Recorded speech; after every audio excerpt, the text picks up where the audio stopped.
Good evening po. Pray na po tayo. In the name of the Father, the Son, the Holy Spirit. Amen. Our Father in heaven, holy be your name. Your kingdom come, your will be done on earth as it is in heaven. Give us this day our daily bread and forgive us our sins as we forgive those who sin against us. Do not bring us into the test, but deliver us from evil. Amen. Hail Mary, full of grace, the Lord is with you. Blessed are you among women, and blessed is the fruit of your womb, Jesus. Holy Mary, Mother of God, pray for us sinners, now and the hour of our death. Amen. Hail Mary, full of grace, the Lord is with you. Blessed are you among women, and blessed is the fruit of your womb, Jesus. Holy Mary, Mother of God, pray for us sinners, now and the hour of our death. Amen. Hail Mary, full of grace, the Lord is with you. Blessed are you among women, and blessed is the fruit of your womb, Jesus. Holy Mary, Mother of God, pray for us sinners, now and the hour of our death. Amen. Glory be to the Father, and to the Son, and to the Holy Spirit, as it was in the beginning, is now, and ever shall be, world without end. Amen. Holy Spirit, you who makes me see everything and shows me the way to reach my ideal, you who gives me the divine gift to forgive and forget all the wrong that is done to me, and you who are in all instances of my life with me, I, in this short dialogue, want to thank you for everything and affirm once more that I never want to be separated from you, no matter how great the material desires may be. I want to be with you and my loved ones in your perpetual glory. To that end, and submitting to God's holy will, I ask from you, Lord, salamat po. Salamat sa mga biyaya binibigay at ibibigay niyo pa lang po sa amin. Maraming salamat po sa lahat-lahat ng mga ito. Naway pagyamanin po namin ang mga regalo niyo sa amin. Pag-ingatan at panatilihin po naligtas and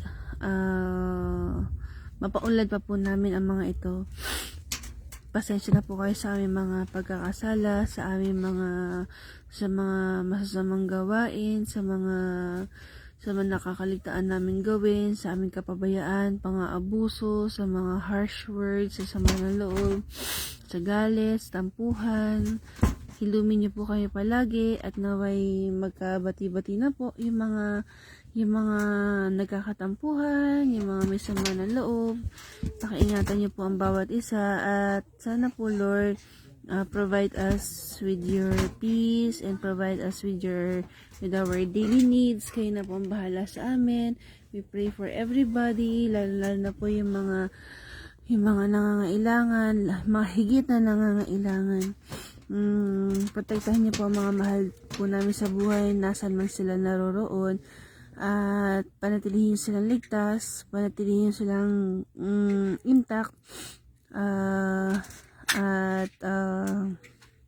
yung mga kabataan din po ay pinapanalangin namin na maging God-fearing palagi at manatili sa inyo, masunurin sa inyong will, masigasig, masisipag mag-aral, at bigyan ng maraming wisdom at understanding and patience.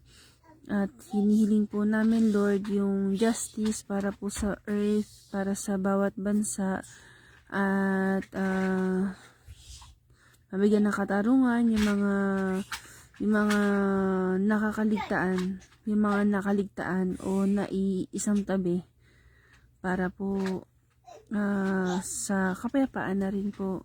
We pray din po yung kaligtasan ng bawat isa, lalo na po yung mga tinatamaan madalas ng kalamidad, ng mga trahedya, yung mga bagyo, mga lindol. O Panginoon, iligtas niyo po kami sa mga ito at naway matunaw na yung mga namumuong bagyo para po wala na masasalanta at maging ligtas na ang aming mga kabayan.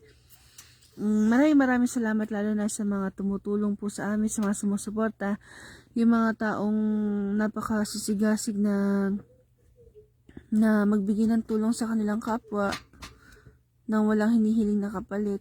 Maraming salamat po. Bless them more. At we pray din po sa mga nakakalimutan naming banggitin. stay with us. At hindi namin kakayanin ang mga ito kung hindi dahil sa inyo. Bless our minds, our hearts, our souls, and touch our minds, our hearts, our souls, para po makagawa kami ng mga maayos, matitino, at naaayon sa inyong will na mga desisyon. Orasyo Emparata para sa kapayapaan.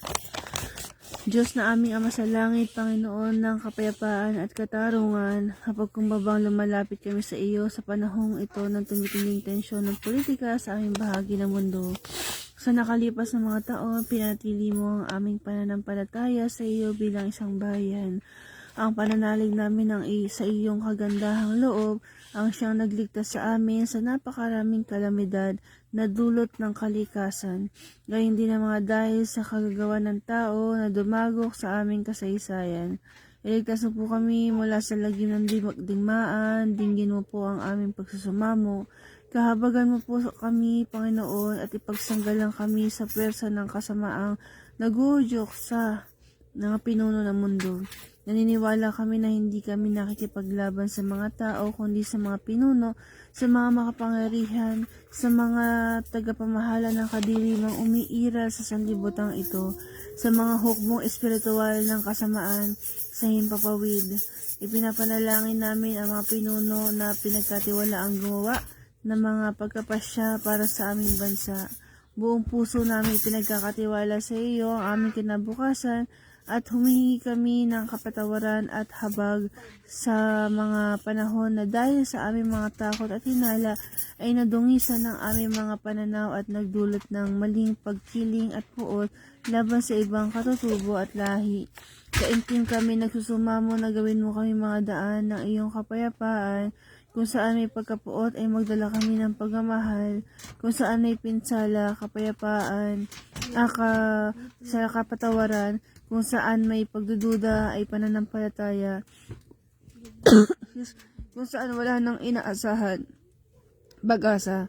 Kung saan may kadiliman, liwanag. Kung saan may kalungkutan, kagalakan. Ito'y aming hiling sa pamamagitan ng aming Panginoong Hesukristo na iyong anak, na nabubuhay at naghaharing kasama mo, kaisa ng Espiritu Santo, Diyos magpasawalang hanggan. Amen. Maria, aming mahal na ina at reyna ng kapayapaan, ipanalangin mo kami. San Miguel Arcangel, ipanalangin mo kami. San Jose, ipanalangin mo kami. San Francisco ng Assisi, ipanalangin mo kami. San Lorenzo Ruiz, ipanalangin mo kami. San Pedro Calungsod, ipanalangin mo kami.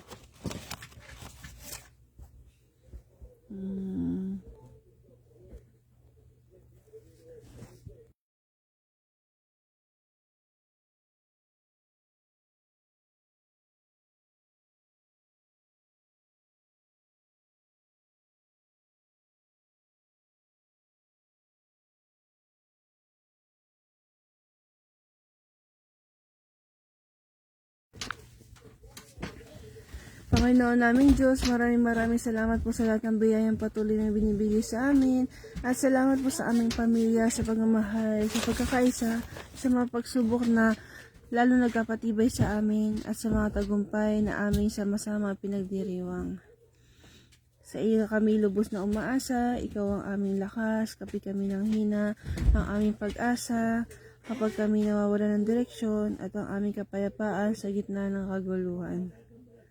Ipinagdadasal po namin ang bawat isa, ang aming pamilya, mga kaibigan, kapitbahay, maging mga taong nahihirapan, nag-iisa o nasasaktan. Wait lang po. Wait lang po.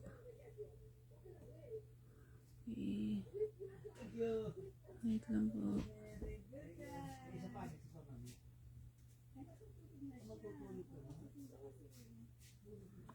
One second.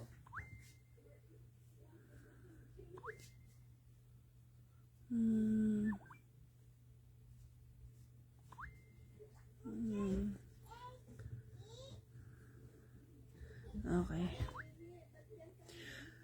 Dalangin din po namin yung mga celebrate na iba't ibang okasyon, anniversaries, mansaries, at recovery po nila Rodora Alcaraz, Normita Aguila, Nestor Silva, Carmen Bautista, Anacito Babon, Humber Pedriña, Shelo Decena, Erlindo de Villar, Gregoria Blanco, Joseph Pacunana, Lucio Veloso, Maria Frank,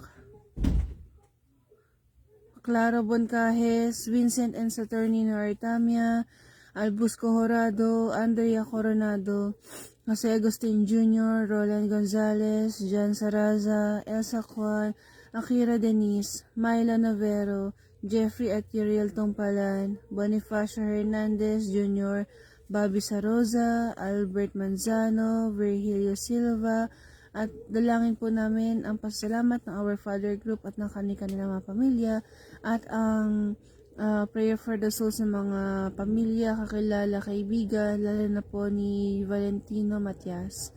Special intentions din po ng Planet Earth, Michelle and Joanna Hoxon, Divina and Romeo Tumpalan, Armida Santos, Shota Nagayama, Mirasol Estrella, Jeffrey Gilbert Heidi, Marilu Zernosa and family, Sara Nolial, Joy Rox and family, Charles and Sofia Mula, Angel, Annie Rose Sobobiron, Stephanie Aragon and family, ng inyong pong lingkod, ang victims of calamities and depressions din po. Maraming salamat po sa inyo, God, kayo nang bahala. Salamat din po sa mga nanalangin kasama natin. God bless po, in the name of the Father, the Son, the Holy Spirit, Amen. Mama and Jesus, pray for us. Thank you, Lord.